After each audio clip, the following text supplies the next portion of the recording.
Because often what you would see is when they discuss the gold standard, they would put the gold standard under fixed exchange rates. So the gold standard would be one example of fixed exchange rates, and that would be right alongside things like fiat currencies created by a World Bank. There would be a fiat currency in the view of Keynes and some of the later Keynesians, which would be issued by a World Bank, and then individual currencies would be tied to that world currency by fixed exchange rates. So the gold standard was there, and then on the other side was fluctuating exchange rates, and those were a system in which different national currencies fluctuated in value against one another. Of course, this is not satisfactory. The key difference is that between a market-supplied money or commodity money whose supply and demand is anchored in the market and a money whose supply is monopolized by the political authority, be it through its central bank or directly through the government. So the best systems from the point of view of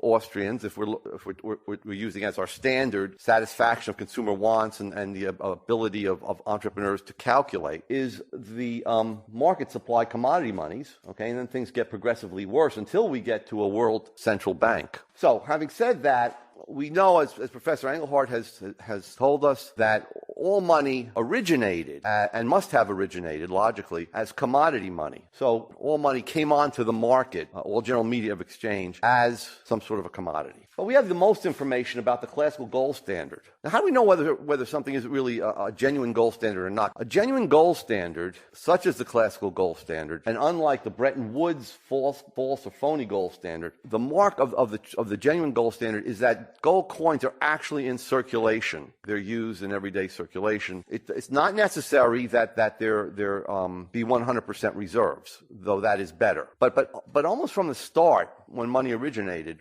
governments began to interfere. So it's very hard to find a pure commodity money operating in history. So we'll stick with what we know best. We'll stick with sort of a slightly watered down version of a pure commodity money, the classical gold standard, and we'll compare it, or actually not really compare, I mean, we'll compare a little bit at the end. We'll show the step-by-step process by which the gold standard was deliberately really destroyed by governments. That's Mises' big point. The gold standard did not fail. It was deliberately destroyed by governments. So what were the main characteristics of the gold standard? The monetary unit was defined as the weight of gold. I'll give you an example of that a little bit later on. So that really gold and nothing else was money. Gold was the base money. It was the bank reserves and it was the currency in circulation. Nothing else was considered money proper, as Mises would use the term. Anything else that circulated as a medium of exchange was a money substitute. So banknotes and deposits, to the extent that they existed, were instantaneously redeemable into gold at par or at face value, and they were the money substitutes. So gold coin circulated alongside money substitutes, which were really, as we'll see, just claims to gold held by banks. Finally, it was not necessary under the classical gold standard for